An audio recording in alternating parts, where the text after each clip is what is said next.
Naniniwala ka ba sa kasabihang "Be careful what you wish for"? Katatapos ko nga lang panoodin yung movie na The Obsession. Hindi ko nga ine-expect na magugustuhan ko 'tong movie na 'to. Akala ko kasi simple thriller lang na very common yung storyline, pero hindi, ang ganda niya. Yung story kasi nito is about sa isang guy na may gusto siya dito sa girl na 'yan. And medyo torpe si kuya, hindi niya masabi yung feelings niya diyan sa babae na 'yan.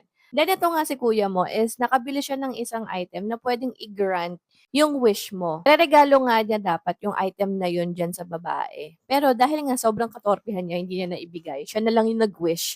And of course, ang winish niya is sana magkagusto sa kanya yung babae na yan, ma-fall in love sa kanya. Noong una siyempre, pabor sa kanya yung mga nangyayari kasi siyempre, nagkagusto sa kanya yung crush niya, yung gusto niya, di ba? Pero yun nga, sabi ko nga sa inyo, be careful what you wish for. Kasi imbes na simple love lang or magkakaroon sila ng maayos na relasyon, naging obsessed tong babae na to sa kanya. And habang tumatagal nga is nagiging intense, mas nagiging uncomfortable, ta's nagiging chaotic na yung sitwasyon. And yung part na napasigaw talaga ako is yung part na nasa kotse si Guy and meron siyang kasamang isang babae na nagkukuwentuhan sila. Yan talaga yung eksena na napamura talaga ako at napasigaw ako. Ang galing din talaga umarte nitong babaeng 'to. Hindi ko sure kung totoo pero nabasa ko siya somewhere na eto daw si ate mo is inspired yung character niya sa role ni Mia Goth sa Pearl. Kung napanood niyo yung Pearl, medyo creepy din si Mia Goth do'n, panoorin niyo na lang din. Like pinanood daw talaga niya si Mia Goth para sa character niya na 'yan. Ang creepy talaga ni ate at dalang-dala talaga ako sa character niya dito sa session. Ramdam ko talaga yung bigat ng consequences nung wish nung lalaki dito. Kasi ginusto niya naman 'yan, eh, pero hindi lang niya akalain na magiging gano'n yung sitwasyon niya and there's no way for him